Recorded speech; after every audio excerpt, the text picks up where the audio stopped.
Okay, here's my favorite one.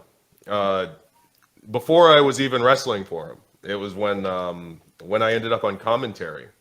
I'm in a production meeting, and it's my first production meeting ever. And because it's my first production meeting, I want to make a good impression.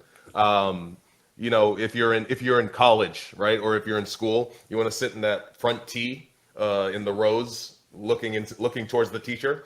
So I sat myself in the back, but in the middle, very strategically. I didn't want to take anybody's seats, but I wanted to be seen and noticed, taking notes in my little notebook. And I'm sitting there with my little notebook, and everybody kind of just gets quiet because we're all waiting for Vince to come from lunch. And he comes in, and I don't know what's happening. Like I'm like, do we rise like a judge is entering the courtroom or something? I'm like, nobody told me. He walks in, silent, steps in, takes a couple steps. I look at him, I acknowledge him, and then I turn back to my notebook to get ready for the meeting. And then I just feel like and he clubbed me in the back, right? And then he takes two steps forward and he turns around and he looks like, if you've ever seen Jim Carrey's Grinch movie, he turns around and looks at me like, and I was like, what do I do? Like, because I'm in my head, I'm like, was I in the way? Did I do something wrong? He's just like a strange goblin man, like a strange trickster. And my biggest regret was that in that moment, I was like, man, if I would have taken a calculated risk and double legged him and just started beating him up, I wonder if he would have like made me beat Brock Lesnar instead of getting put through the table. In the same meeting, he sits down and he's eating a very expensive steak, blood red, rare, with ketchup. He's eating it.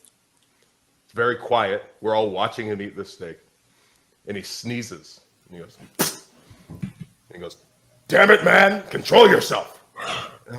We're all sitting there, and we're like, what's going on? There's nothing that can prepare you for working in that environment. It is cartoon clown world, and we're all living in it, but it's fun.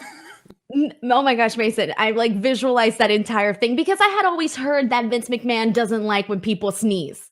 Doesn't like when people sneeze, but when he sneezed himself, he hated it. He was furious at himself. Oh my God. To myself, I'm like, control your like sneezing. You can't stop yourself from sneezing. Does he think that sneezing is a sign of weakness? I'm dying. I had always heard like it's like a myth, right? You never really know if it's true unless you've seen it yourself. I've never seen it myself, so kind of getting this firsthand account from you is like mind blowing, right? Like it's freaking crazy to even think that. Don't sneeze or yawn, or don't be seen. I was always very paranoid because there's cameras everywhere. We're at freaking TV.